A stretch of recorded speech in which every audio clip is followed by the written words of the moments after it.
aimez DevApps. Alors venez nous soutenir en vous rendant sur tipeee.com/devaps et laissez-nous un petit tip. Merci d'avance pour votre participation. tipeee.com/devaps. Bien, et ben écoutez, bonjour et bienvenue pour ce quatrième épisode, ça commence bien, de notre saison 6 des meet-up de DevApps. Donc deux parties, une toute première partie toute petite concernant les actus. Moi, personnellement, j'en ai que 4, on verra si vous en avez d'autres. Et ensuite, on aura notre Yoda préféré, c'est-à-dire Laurent Campé, qui va nous présenter Nuke Build, enfin, je ne sais pas si on dit Nuke Build ou quelque chose comme ça. Oui, c'est mieux avec ton micro branché, Laurent. Quelque chose comme ça, ouais, effectivement. Quelque chose comme ça. Voilà. Bien. Donc, concernant les actus, donc moi j'en ai que 4 petites. La première, ce matin, non, c'est hier plutôt, il y a eu la publication de la preview 5 de Visual Studio 2022 17.1. Bon, c'est uniquement d'après ce que j'ai vu dans les notes de publication, c'est uniquement des mises à jour de bugs, etc. Il n'y a pas de nouvelles fonctionnalités qui ont été rajoutées. À moins que vous ayez vu autre chose à l'intérieur. Une deuxième chose, pour les aficionados de Blazor, on a nos amis de Visual Studio Talk Show avec Mr. Guy Barrett qu'on a eu en podcast il n'y a pas très longtemps, et son compatriote Mario Cardinal qui nous a fait un podcast sur Blazor avec Bruno Barrett. Donc, ils ont fait ça en famille. Donc, c'est leur 264e épisode. Je vous mettrai le lien sur le flux de Je suis l'émission. pas certain que ce soit la même famille. Ah bon? Ouais. Je sais pas. Je pensais que c'était son fils ou un truc comme ça, mais non, pas du tout. Je pense pas. D'accord. Bon, À vérifier, mais il me semblait avoir entendu à un moment donné que non. Je l'ai pas écouté encore, moi. Au Canada, tout le monde s'appelle Barrett, donc qu'est-ce que tu veux? Ouais. Ok. Bien. Ensuite, on a alors une petite nouveauté, toujours avec les Power Toys. Cette fois, il y a la version 0.55.0 qui a été publiée. Et parmi les nouveautés de cette version, on a vous savez qu'il y a des add-ons pour l'explorateur de fichiers qui ont été rajoutés. Et donc il y a un add-on qui va utiliser l'éditeur Monaco qui permet d'avoir la mise en forme de tout ce qui est fichier de code. Donc on a les points CS, les points XAML, etc. qui sont colorés avec tout ce qu'il faut pour voir correctement son code. Donc j'ai testé, c'est assez pratique. Ça le faisait pas déjà? Je crois pas, non. Ah bon, je pensais. Comme les Markdown, tout ça, ça... Ah bon, écoute, je savais pas. Je pensais Non, ils ont annoncé ça. Donc, il y a 150 types d'extensions qui sont supportées, enfin, toutes celles de Monaco. Ah ouais. Quoi. C'est cool, ça. Et enfin, la dernière chose, concernant Visual Studio Code, il y a un nouveau plugin qui a été publié par l'équipe de PWA Build. Vous savez, l'équipe de Microsoft qui fait le site PWA Build qui permet de créer facilement des applications PWA. Et donc là, ils ont créé une extension pour Visual Studio Code qui va aller analyser le code de votre site web que vous avez ouvert et va vous dire si votre service worker est bien configuré, si votre web manifest est bien configuré, etc. Donc, c'est plutôt que d'aller builder votre site et puis aller le tester avec le PWA Builder. Là, vous pouvez l'intégrer directement à l'intérieur de Visual Studio Code avec votre code. Donc voilà, concernant les news que j'avais de mon côté. Je ne sais pas si vous en avez d'autres. Non. Rien. Silence complet. Bon, Non, je crois pas. on va passer à la suite. Et donc, je vais passer la main à Laurent. Merci. Merci, Richard. Ouais, donc je vais vous présenter Nuke Build, qui est un outil qui vous permet d'automatiser vos builds, vos pipelines de build. On va commencer par un peu d'historique de pourquoi je suis allé là-dessus.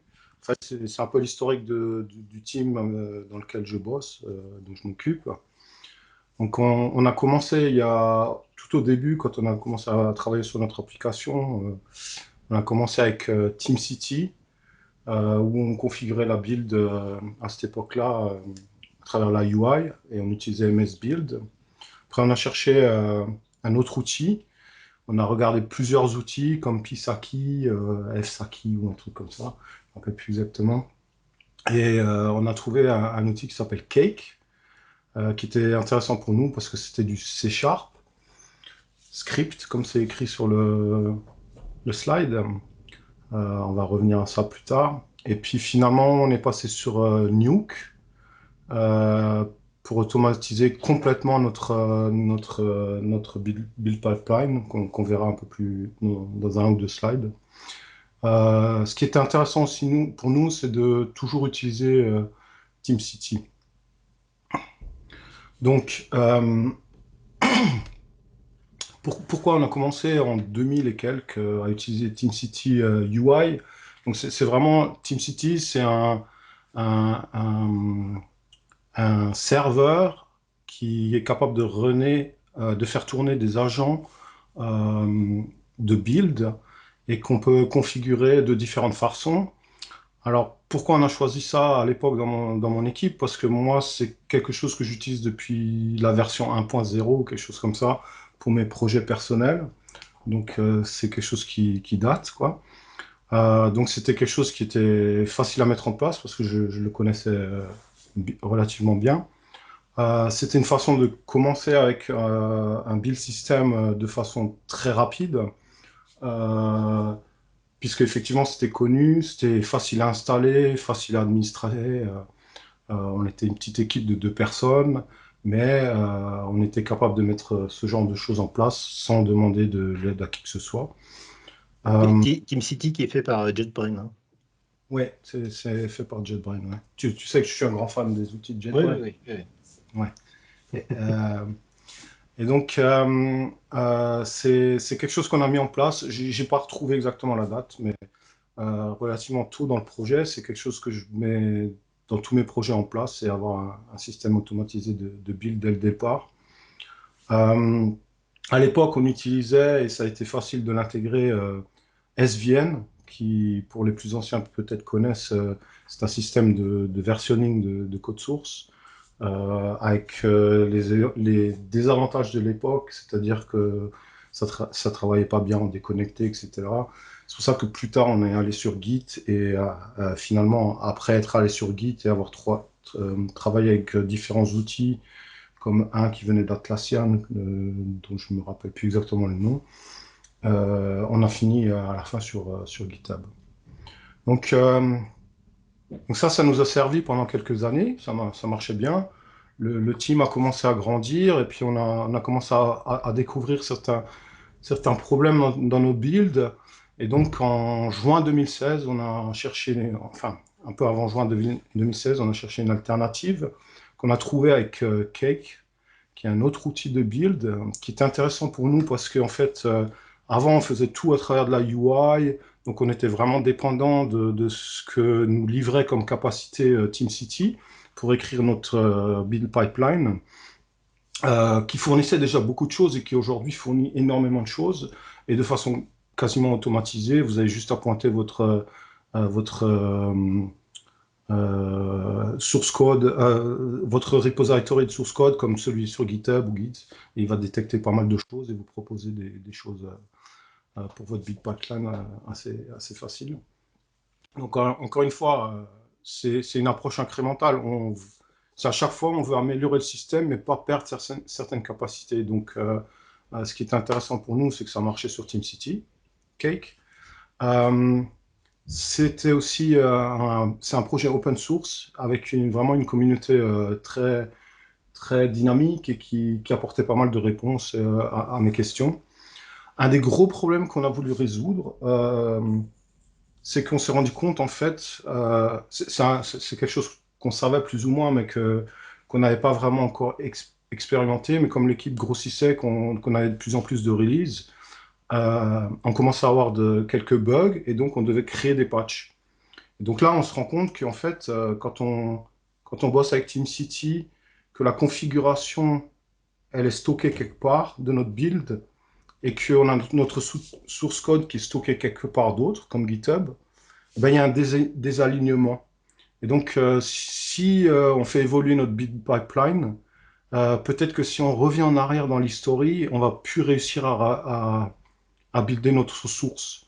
Donc, c'est un moment important où on réalise que, ben, en fait, euh, il faut versionner vos build scripts ou vos CI avec la version de votre source code. Ça, c'est vraiment quelque chose qui est important si vous devez délivrer des patchs de version antérieure. C'est vraiment une chose à avoir en tête. C'est quelque chose qui est faisable aussi avec TeamCity, mais à l'époque, on avait d'autres objectifs, donc qui étaient aussi d'unifier tous nos build process en un seul disons, en un seul projet et pas avoir à aller ici et là, changer à droite à gauche des choses pour pouvoir gérer notre chose, notre build.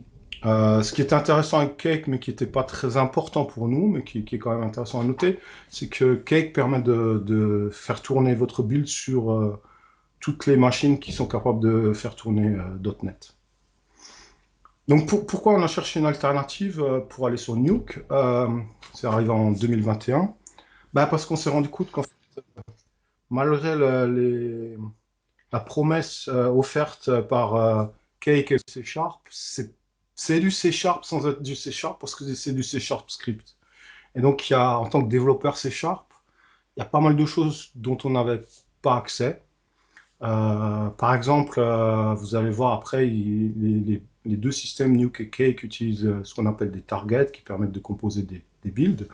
Et ben, par exemple, dans Cake, en fait, ces targets, c'est une string. Et donc, pour naviguer dans les différentes étapes de ma build, on utilisait partout des contrôles F et on n'avait pas accès à tous les outils qu'on a en tant que développeur de .NET et C Sharp. Donc, un des gros avantages pour moi de Nuke, c'est que c'est du vrai C Sharp. C'est une vraie application, c'est une console application, en fait, on va voir dans le code. Et donc, il n'y a plus de string, de chaînes caractères magiques et des choses comme ça. On peut vraiment écrire des choses très propres. On s'est retrouvé finalement avec vraiment la promesse. Ce qu'on a vu avec Cake, en fait, c'est que nos scripts, ça, c'est quelque chose qui est venu de nous, qui n'est pas inhérent à Cake, ou très peu, ou un petit peu quand même. Mais en fait, ça commence à être un peu un bazar, quoi. Et en fait, c'est le fait justement de ne pas avoir accès aux outils de développeurs qui fait ça aussi, quoi. Plus un peu peut-être de la négligence de notre part. Donc, donc c'était intéressant pour nous d'avoir tout ça dans un projet .NET, en plus en C Sharp. Pourquoi? Parce qu'on va pouvoir utiliser nos outils dont on a l'habitude pour faire de la navigation, du refactoring, du debugging. Ce qui est super intéressant aussi, je vous montrerai ça pendant la démo, c'est que Nuke arrive avec toute une série de plugins pour les différents IDE qu'on connaît, Rider, Visual Studio, VS Code, qui vont nous permettre de faire différentes choses, comme lancer une target, le débugger, le lancer sans les dependencies, qui est quelque chose qui est super, super intéressant et super pratique. Après, on pourrait pousser même le truc à l'extrême, nous, on n'a pas fait ça, mais on pourrait se dire qu'on pourrait écrire des unit tests pour nos targets de build, par exemple. On n'a pas poussé jusque-là, mais pourquoi pas. Un des autres avantages de Nuke, c'est que ça vient avec un ensemble de Command Line Interface Tools, CLI Tools, qui permettent d'interagir avec votre build et aussi dans les CLI Tools une façon d'intégrer tout ce qui existe comme CLI Tools, comme par exemple MS Build, même si c'est déjà intégré, très facilement avec une Fluent API. Et ça on va verra dans la démo aussi. Ce qui est intéressant aussi, c'est que quand un outil n'est pas intégré, par exemple, NDepend n'était pas intégré pour nous. C'est une des étapes de notre build process, de lancer NDepend. Ben, on a pu l'intégrer facilement avec la Fluent API.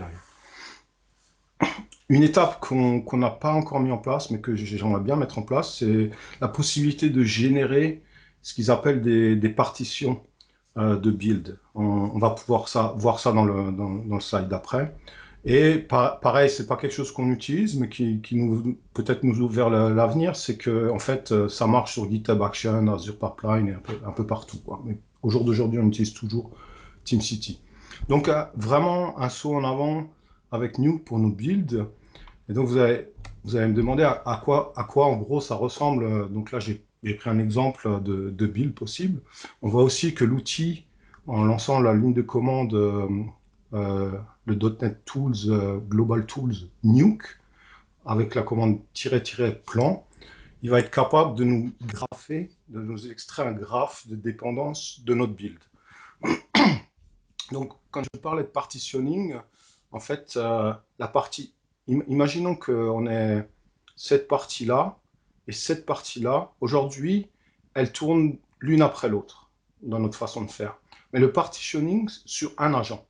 Le partitioning, ce qui nous permettrait de faire, c'est de tourner une branche.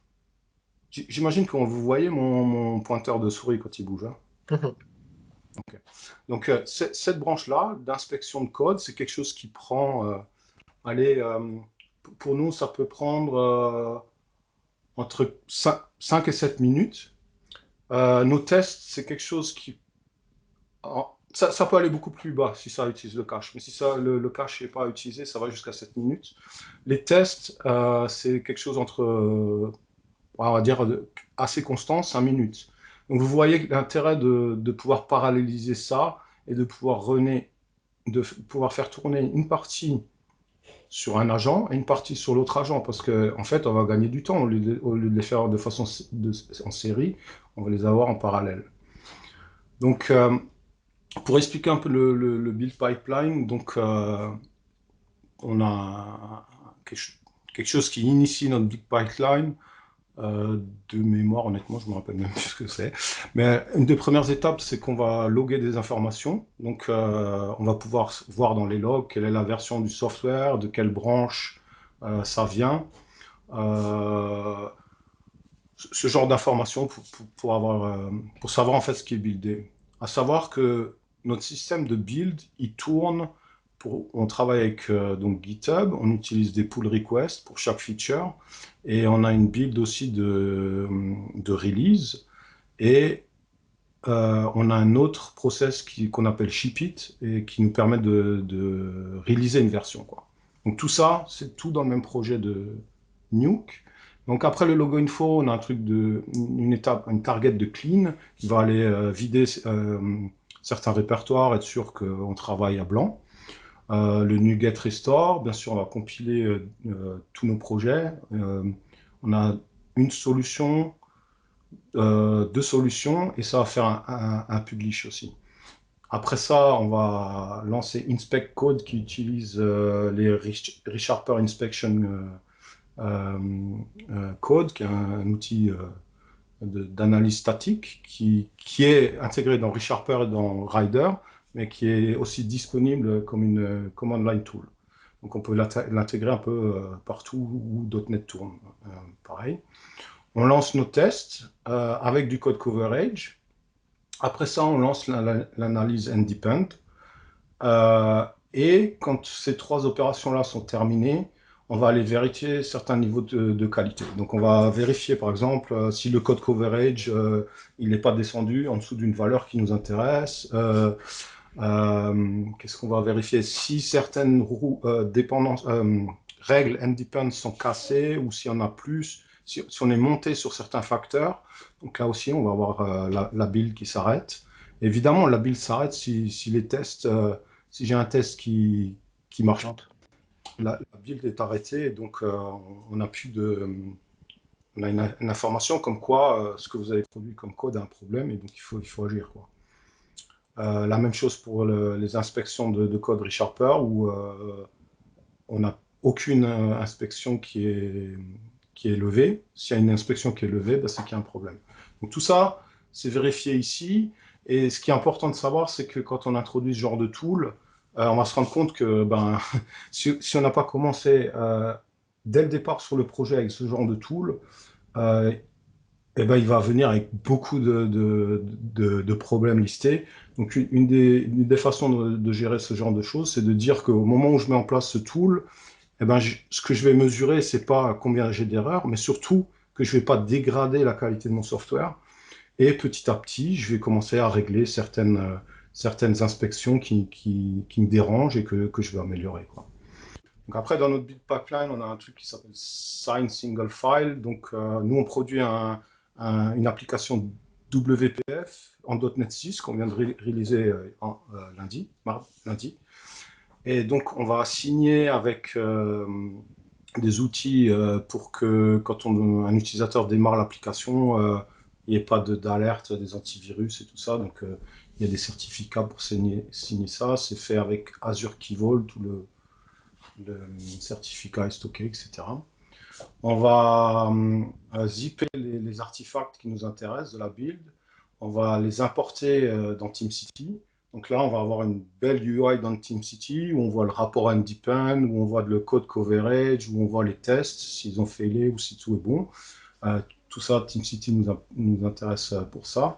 On importe les PDB qui ont été produits par la build en cas de besoin plus tard. Puis, on fait un upload sur SharePoint. Et enfin, on annonce dans Teams qu'une nouvelle release ou une nouvelle feature est disponible.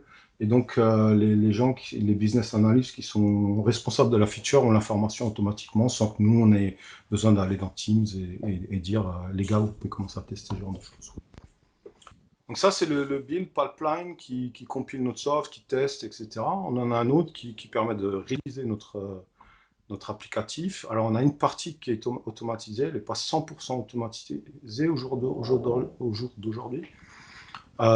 Encore une fois, on log les infos pour être sûr qu'on fait tourner la bonne chose. On package ce qu'on appelle des templates. C'est un truc spécifique à notre application. Après la sortie de ce bundle templates, en fait, c'est un zip qu'on va uploader sur GitHub. On va lui dire de taguer la release. Donc, il va créer une release au niveau de GitHub. Je ne sais pas si vous avez déjà vu ça. Il va attacher le zip qui correspond à notre release. Et encore une fois, il va taguer la release. Et ship release, c'est comme announce, on va dire en fait au billet, ben voilà, le business analyst, la release est faite, vous pouvez l'utiliser. Donc voilà pour le new plant. Donc c'est beaucoup de choses, ça a l'air sympa, mais j'imagine que vous voulez voir un peu plus de code, quoi. Concrètement, ce que ça donne. Voilà, exactement. Donc, juste avant les démos, Nuke vient comme un outil de commande online qui est un .NET Tool qu'on va installer de cette façon. Donc ça je ne vais pas le démontrer, je ne vais pas le montrer pendant la démo, c'est quelque chose qui prend un peu de temps, mais qui marche très bien. Une fois que vous avez installé cet outil en commande line, vous n'êtes pas vraiment obligé d'utiliser. Enfin, moi, je recommande vraiment de l'utiliser. Vous allez avoir accès à certaines capacités, comme créer. Imaginez que vous êtes dans votre solution, sur votre file system, avec votre PowerShell, et que vous êtes dans le répertoire de votre solution, vous allez taper nuke .setup. Il va vous poser quelques questions. Où se trouvent les sources, où se trouvent les tests, ce genre de questions. Est-ce que vous voulez utiliser un outil qui s'appelle Git Version, qui va permettre de vous gérer automatiquement le versionning de votre application en fonction de Git, ce genre de choses. Et une fois que vous aurez fait ça, en fait, il va vous créer un projet build qui va rajouter à la solution et qui va vous permettre en fait d'utiliser Nuke. Donc ça, on va voir après le code qui est généré. On va passer à la démo pour ça. Et donc après, ça je vous montrerai dans l'environnement Nuke Compile. Donc Compile, c'est l'équivalent de d'une des targets qu'on a vues là. Et on va voir en fait que Nuke arrive avec pas mal de petits outils qui sont assez intéressants et qui permettent d'automatiser la vie, pas que quand on développe le truc, mais quand on l'utilise. Et donc Nuke nous permet de lancer des targets depuis PowerShell, ZCH, Bash, et on va voir avec l'autocomplétion ce que ça veut dire. Après, ça veut dire que Nuke doit être installé sur votre machine. Donc ça peut être sympa pour le développeur sur l'environnement de continuous integration sur TeamCity. C'est un peu moins intéressant de devoir installer ce genre de choses. Donc pour ça, il y a un autre script qui est en Bash ou en PowerShell qui va vous permettre de lancer la même chose que Nuke, mais sans avoir Nuke en .NET Tool installé sur la machine. Donc ça marche de la même façon. On peut passer une target, dans cet exemple compile, donc là j'aurais pu mettre compile, et on peut passer des arguments à notre build. Donc pour la démo, donc j'ai mon outil préféré qui est Rider. Pas de surprise de ce côté-là. J'ai un projet, une solution qui s'appelle Nuke Build Automation, où j'ai créé un tout petit projet pour le besoin de la démo. Donc j'ai mon source qui a un projet qui s'appelle Mock Project, qui a 2 classes, Hello et Programme. J'ai un répertoire test qui a mon projet de unit test, parce que je vais vous montrer en fait comment on peut intégrer cette façon de lancer les tests. Et comme je vous l'ai dit, il y a ce projet de build qui a été créé et qui va nous servir à construire notre build pipeline pour cette partie du projet. Ça se voit que Denis est pas là parce qu'il aurait déjà hurlé en disant « c'est trop petit ». C'est trop petit là? Non, mais c'est bon, c'est bon. Ça devrait aller. Disons que si on regarde la vidéo sur un téléphone, ça va devenir compliqué à lire. Oui. Ouais. Mais bon, on sait que YouTube, c'est pas trop fait pour les techos pour regarder quand on a du code là-dessus. Ok, donc juste pour voir un peu le projet, c'est vraiment du basique parce que c'est pas le sujet. Donc on a une classe Hello qui a une méthode Hello World qui retourne Hello World. Super. Une classe de Test de Julien maintenant à la place d'Hello World, n'oublie pas. Voilà, c'est ça, exact. Mince, j'ai loupé vraiment l'occasion. Ah, je sais, prochaine fois tu m'appelles avant. Ok, ouais, je ferai ça. Donc là, on a un test unitaire qui va instancier notre classe Hello, qui va appeler Hello, qui s'attend à retourner Hello World. Super. Donc maintenant, à propos de ce qui nous intéresse vraiment, donc là, je suis dans la build du projet qui a été créé par Nuke. Donc il y a une façon il y a plusieurs, disons, si vous regardez un peu ce que vous trouvez sur GitHub, il y a plusieurs façons d'organiser vos builds. Par exemple, nous, en fait, ce qu'on a pris comme partie, c'est de créer une classe partielle et d'avoir plusieurs fichiers comme ça qu'on nomme build, build test, build compile, etc. Là, j'ai pas fait toute cette séparation pour qu'on reste relativement simple. Donc, comme je vous ai dit, Nuke, ça crée une build, ça crée un projet de console. Et on voit en fait qu'un entry point, c'est toujours une main méthode dans un projet console. Et donc, on voit que quand on exécute la main entry point de notre application console, on va aller exécuter notre build et il va lancer compile. Donc là, si vous vous rappelez, je vous disais en fait avec Cake, il fallait faire CTRL F parce que ici, en fait, on aurait une string. Là, je suis dans mon IDE, je peux faire CTRL B, je vais naviguer, tac, je me retrouve sur ma target. Je n'ai pas besoin d'aller avec les CTRL F à moi le nœud là. Donc je navigue vraiment super bien comme ça, quoi. Donc ton compile, c'est un nœud de ton pipeline complet de ta build. Exactement, c'est ça. Tu vois, compile. C'est une des targets, ça s'appelle des targets. Donc les concepts sont similaires.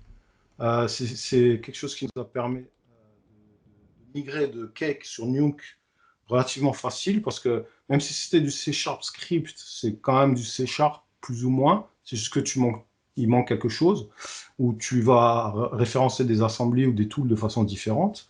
Mais là en fait, tu te retrouves avec du vrai C#, mais tu as la même idée de ce qu'est une target. Donc, on va voir le point d'après, donc le paramètre. Donc là, on voit que c'est super facile de pouvoir définir des paramètres. Une fois, un paramètre, qu'est-ce que c'est? C'est quelque chose dans mon command line que je vais pouvoir passer soit à mon build PS1 comme un argument de ma build ou à mon nuke. Et donc là, en fait, ce que je définis, c'est une configuration. Et cette configuration, elle dit que si je suis en build local, alors je vais compiler ma solution avec le debug. Si je suis sur le serveur, donc si je suis sur ma CI, je vais le compiler en release. Ce qui est intéressant aussi, on voit aussi que il y a un paramètre, un attribut qui décrit le paramètre. Donc ça va être utilisé par tout ce qui est .NET CLI Tool, Nuke, pour enrichir l'expérience que vous avez en command line. Ce qui est intéressant de voir aussi, c'est qu'effectivement, comme c'est open source, je peux aller naviguer. Is local build, qu'est-ce que ça veut dire? J'imagine par le nom. Mais ok, c'est si je ne suis pas sur le serveur build, mais je peux continuer à naviguer. Là, je suis vraiment dans le code de Nuke. Si le host, c'est un build server, etc. Je peux aller un peu loin pour ma compréhension du système et voir comment ça marche. L'autre intérêt, c'est que mon paramètre, je vais pouvoir voir où il est utilisé. Je vais faire dans ma configuration Alt F7 et je vais voir, tiens, compile, .NET Build, il set la configuration. Je vais voir que c'est utilisé à un autre endroit. Non, c'est là où il est déclaré. Voilà. Donc ça, encore une fois, je suis confortable parce que je suis dans mes outils. Je sais naviguer le code, je sais aller où les choses sont définies, etc. On voit ça pour le point d'après. Donc là, on a un objet solution, une fois de plus, qui est décoré par un attribut. Et ça semble assez magique. C'est comment il récupère le nom de ma solution Nuke Build Automation. Donc quand je me pose ce genre de questions, soit je vais lire la doc, soit j'essaie de naviguer le code, et je me retrouve avec des informations comme celle-là. Donc là, j'ai la doc, et je vois que il y a différentes façons. Soit je peux le passer en constructeur à l'argument de mon attribut, ça peut être passé par le command line, ça peut être par un environment, ou ça peut être par le .NET Nuke configuration file. Donc ça, c'est un fichier qui est créé, c'est quelque chose qui va vous être demandé quand vous lancez le Nuke setup, dont je parlais tout à l'heure. Et donc là, on va se retrouver avec quelques fichiers qui sont créés, comme ce paramètre qui est la solution. Donc là, on se rend compte que, en fait, c'est un ordre de priorité. Il va chercher par le constructeur. S'il ne l'a pas dans le constructeur, il va chercher la command line, l'environment ou le Nuke configuration. Donc, mais encore une fois, très facile, je peux naviguer dans le code de Nuke et me retrouver avec des informations quand je ne comprends pas comment quelque chose marche. Après, on va avoir un truc qui est bien sympa, c'est la possibilité de composer des fichiers, des passes sur des fichiers ou des répertoires. On voit que la notation, comme elle est utilisée, elle est super sympa parce qu'il y a un override du slash et donc ça rend la chose vraiment super facile à lire, quoi. Mon source directory, c'est le root directory de où j'ai lancé mon application, slash source test output, c'est la même chose. Donc maintenant, on rentre dans le vif du sujet des targets. Comment ils ont fait ça, là, d'ailleurs Ça, c'est un overload de l'opérateur slash sur les strings, j'imagine. D'accord. Détail de ça, mais moi, si j'avais à le faire, je ferais comme ça. Donc là, les targets, donc encore une fois, c'est ce qu'on a vu ça. Une target, c'est un nœud dans mon graphe. D'accord? Donc là, on voit qu'on a un clean que Nuke m'indique comme non utilisé. Donc, effectivement, il n'est pas référencé où que ce soit dans mon projet, parce qu'en fait, on va avoir certaines possibilités. Donc, si je vous montre le plan de notre build pipeline dans ce projet-là, on va se rendre compte qu'en fait, donc on va avoir le clean là, qui n'est pas défini, qui est défini comme précédent le restore, mais pas comme suivant, comme antécédent du restore. Donc si je le spécifie pas dans mon command line, vous verrez que en fait, la build ne lancera pas clean.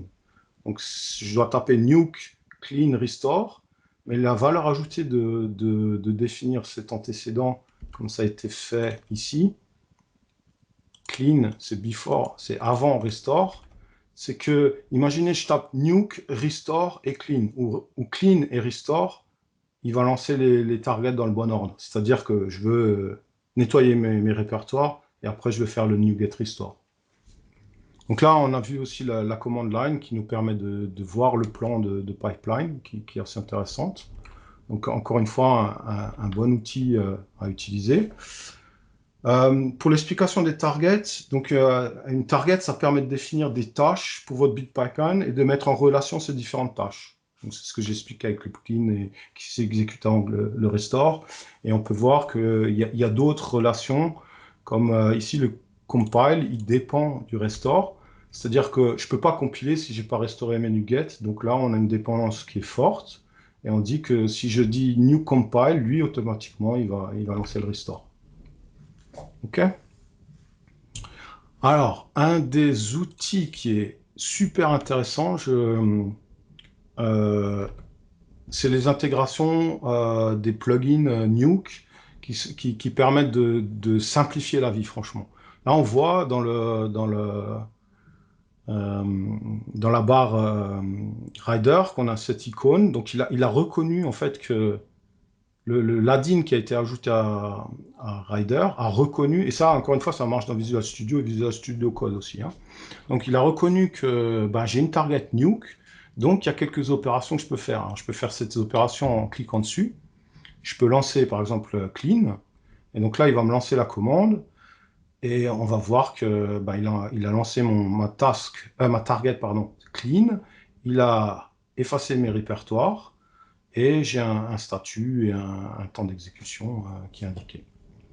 Je peux évidemment faire ça avec un shortcut Alt-Entrée et on va avoir différentes possibilités. Je vais pouvoir débugger, je vais pouvoir dire je veux runner mes dépendances, je veux runner ma target sans mes dépendances ou je veux runner en debug cette target sans mes dépendances. Alors pourquoi c'est intéressant de faire ça avec les dépendances ou sans les dépendances. Imaginez que pour arriver au quality check, il faille que j'attende 15 minutes. Si je veux débugger ça, je ne vais pas à chaque fois runner une spec code, machin, parce que c'est une galère. Et ça, dans les premières versions de Cake, c'était pas vraiment possible. Après, c'est quelque chose qu'ils ont résolu, et donc c'était possible, et donc c'était assez sympa. Mais là c'est tout à fait possible d'ici. Donc on voit que je peux le lancer. On va voir après comment on peut le débugger dans les étapes un peu plus avancées. Donc une autre chose qui est super intéressante, c'est que là on va voir, je fais tab, il se passe rien, on est d'accord? C'est pas terrible comme expérience. Moi ce que j'aimerais, c'est que sans me rappeler du nom de mes targets, qui me propose compile, qui me propose clean, restore, etc. Ça, c'est un truc qui a été prévu par Nuke et qui est possible de faire grâce à un petit bout de PowerShell qu'on va intégrer dans son profile. Donc là, je vais recharger mon profile.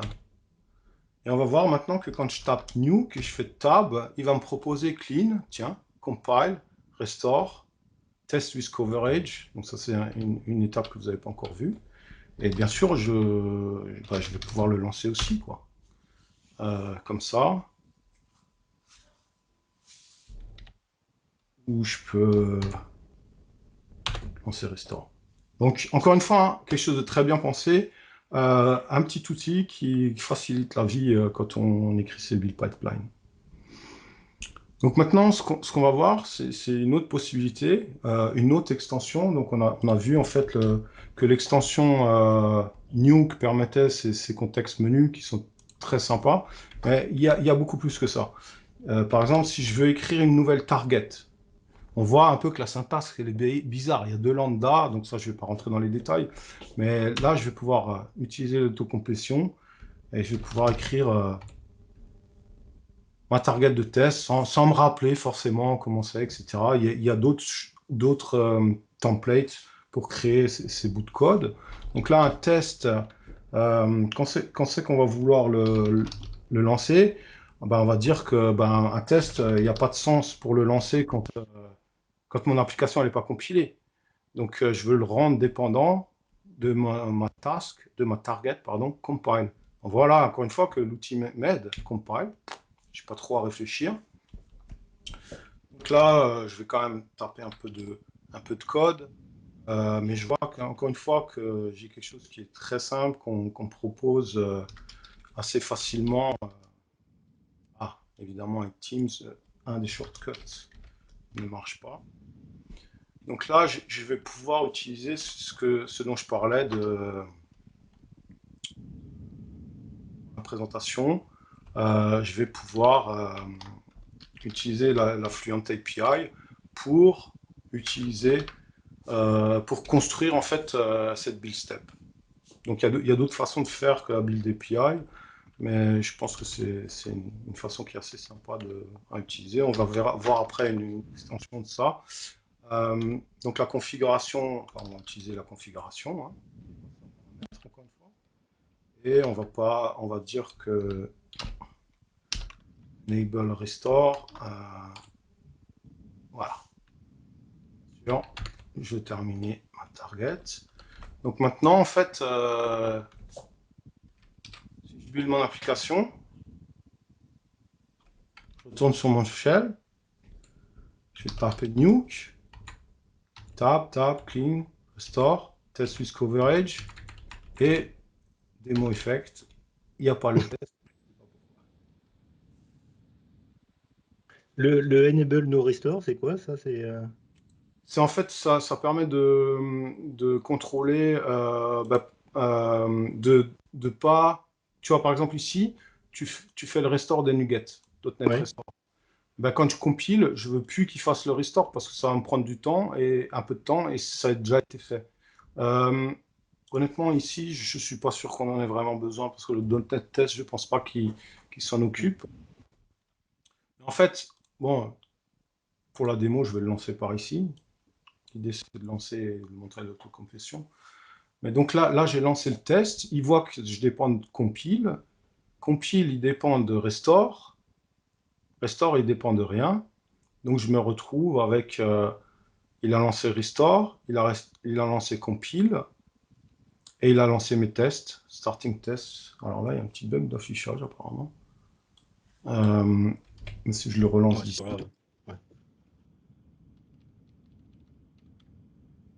On voit qu'en fait...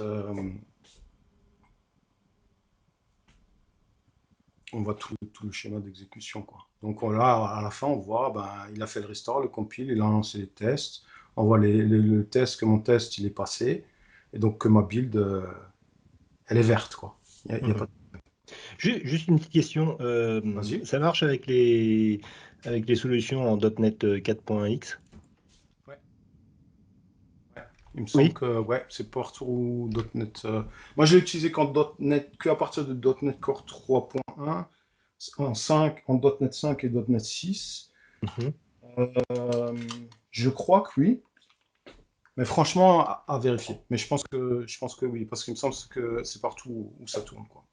Et alors, autre question, et donc ça, l'intégrer, parce que moi je suis pas sur GitHub ou genre de choses, je suis plutôt sur Azure DevOps, tu peux l'intégrer, remplacer les pipelines d'Azure Alors, DevOps. DevOps, à partir du moment où tu es capable de lancer ce script dont je parle ici, là, le build PS1, Mhm. si tu es capable de récupérer ton source et de lancer ce build PS1, il n'y a aucun problème pour l'intégrer dans Azure DevOps. Donc, je ne l'ai jamais fait. J'ai pas lu à ce propos-là, mais c'était Azure Pipeline. Donc, si, j'ai pas Ouais. lu DevOps, mais ça marche. Attends, là, on t'entend plus là. Tu m'entends plus là? Oui, ça y est, c'est bon. Ok. Ça a sauté. On va voir juste un dernier exemple un peu plus compliqué. et un peu pour voir un peu comme c'est vraiment intégré et comme c'est bien pensé, je trouve. Donc là, en fait, l'étape logique, c'est que quand on lance nos tests, on veut du code coverage.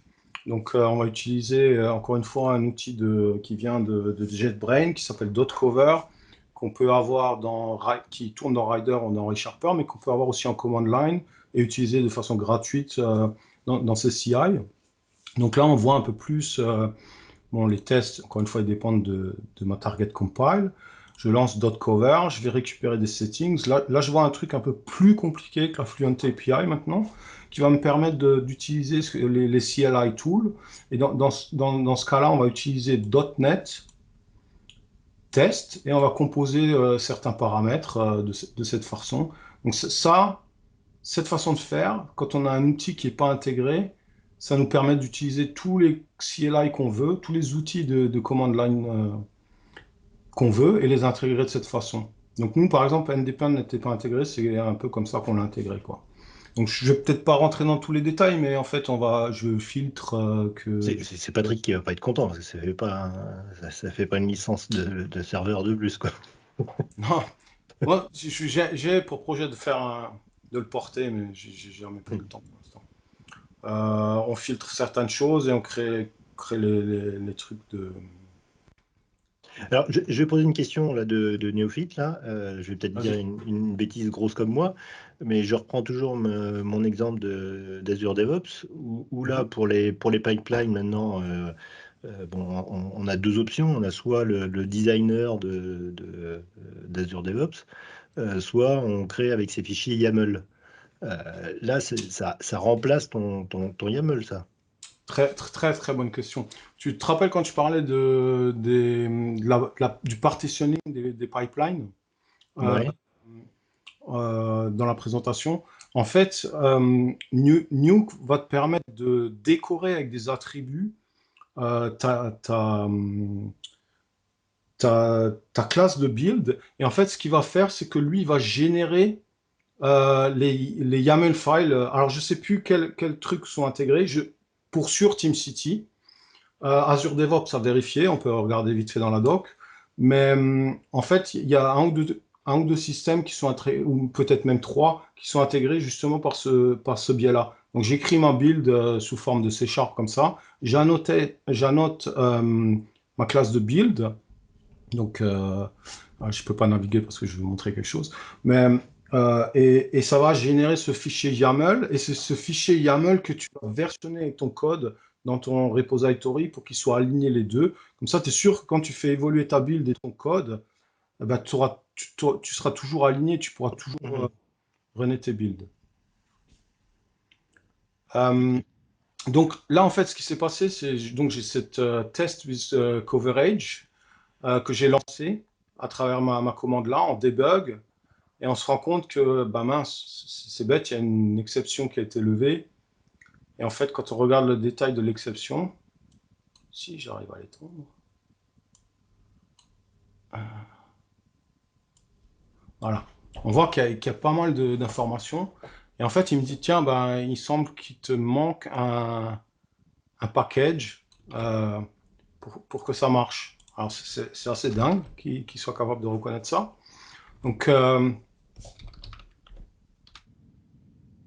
je vais lancer ça et on va voir en fait ce qui se passe. Donc la commande a été exécutée. Et si je regarde les fichiers qui ont été modifiés, je vois que mon projet de build maintenant, il a une partie qui est nouvelle, qui est un package download.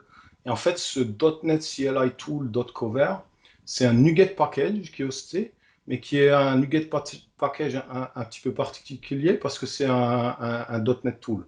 Donc, ce n'est pas une package reference, c'est un package download comme ça. Mais on voit que en faisant ça, en fait, eh ben maintenant, je dois être capable de lancer, relancer ici pour montrer qu'il n'y a plus d'exception. J'aurais pu lancer de la command line. Je ne sais pas si c'est une bonne idée. Donc, on voit qu'on fait le restore, compile, test with coverage. Donc là, tout ce que j'ai configuré, il a réussi à construire cette command line tool avec la Fluent API.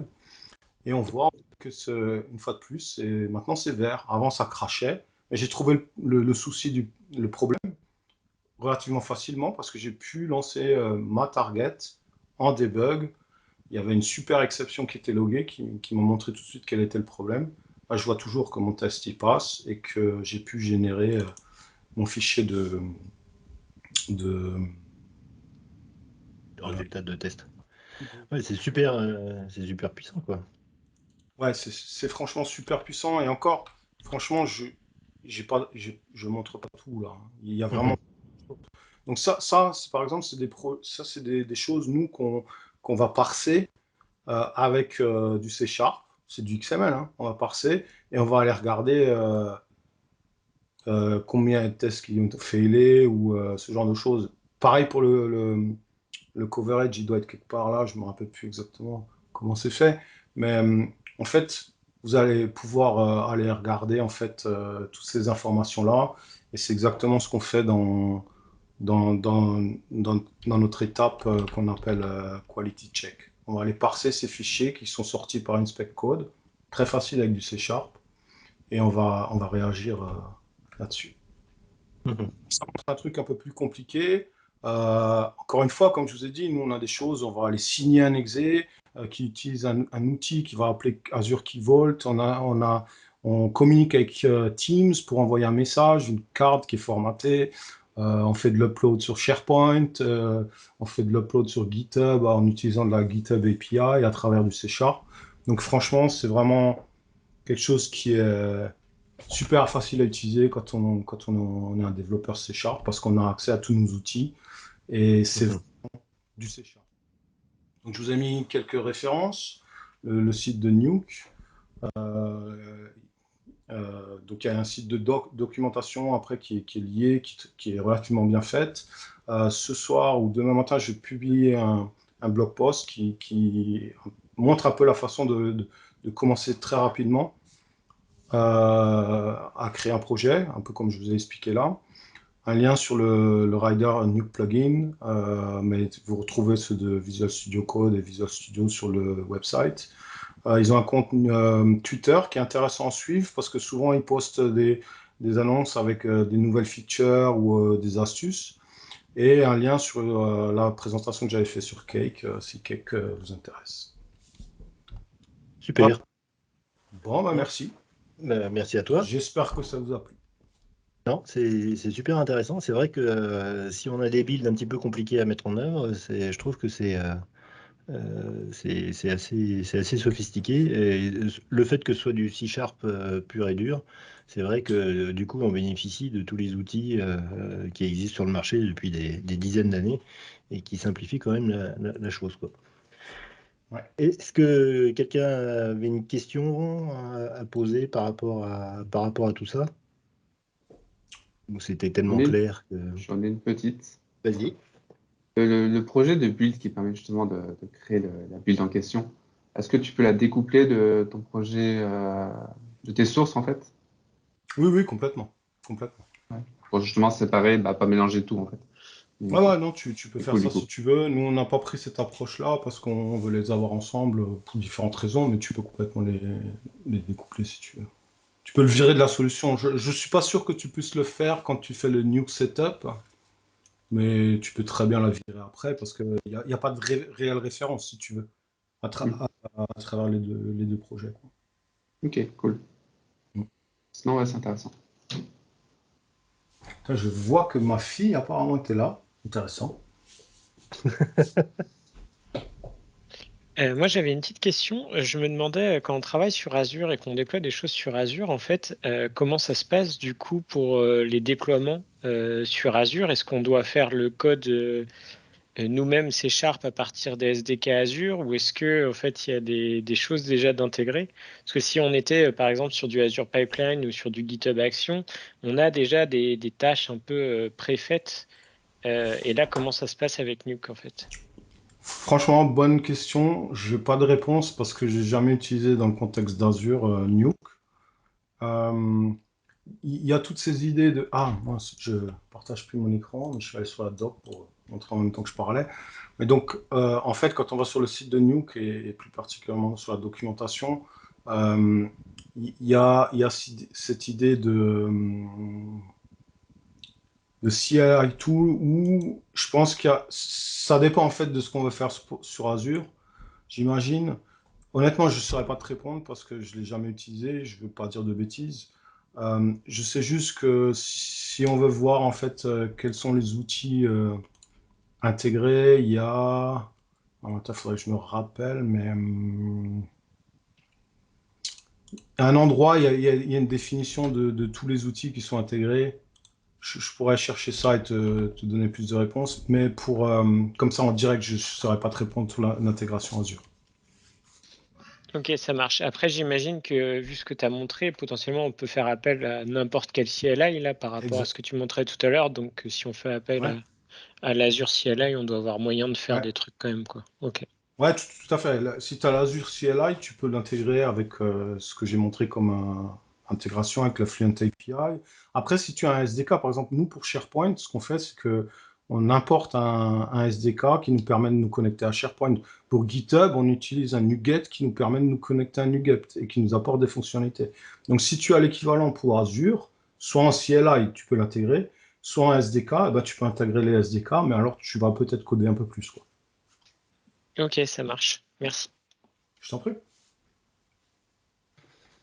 Bien, bah écoutez, merci Laurent pour toute cette présentation. Et je vois que tu es toujours sur Windows 11, donc Ah ouais, ça non, va. une fois que je l'ai installé, je reviens pas en arrière, c'est trop la galère. Bien, écoutez, concernant la semaine prochaine, je refais mon appel à témoins. Vous savez, j'avais demandé là, à l'intérieur du Slack, l'idée c'est de présenter des petites astuces rapides de 5-6 minutes et d'avoir comme ça une compilation d'une dizaine de petites astuces sur tout et n'importe quoi qui touche bien sûr au développement. Pendant 1 heure. Bah, pour l'instant, j'ai que 2 réponses, donc c'est un peu léger. Donc, si vous avez des idées d'astuces, de petites astuces bêtes et méchantes, du même genre qu'a présenté Christophe là avec son CSS là dans le Slack là, c'est typiquement le genre d'exemple qu'il faudrait. Ça, c'est pas une astuce de 5 minutes. Bon, bref. Donc, n'hésitez pas pour voir si on va réussir à remplir la session pour la semaine prochaine. Ce qui peut être intéressant, c'est des astuces aussi des add-ons de Visual Studio. Oui. Mais pas des add-ons à genre Laurent. Bien, bah écoutez, merci à tout le monde. Portez-vous bien, soignez-vous bien. Et à la semaine prochaine. Ciao tout le monde. Ciao, merci d'être venu. Merci Laurent. Au revoir, merci beaucoup.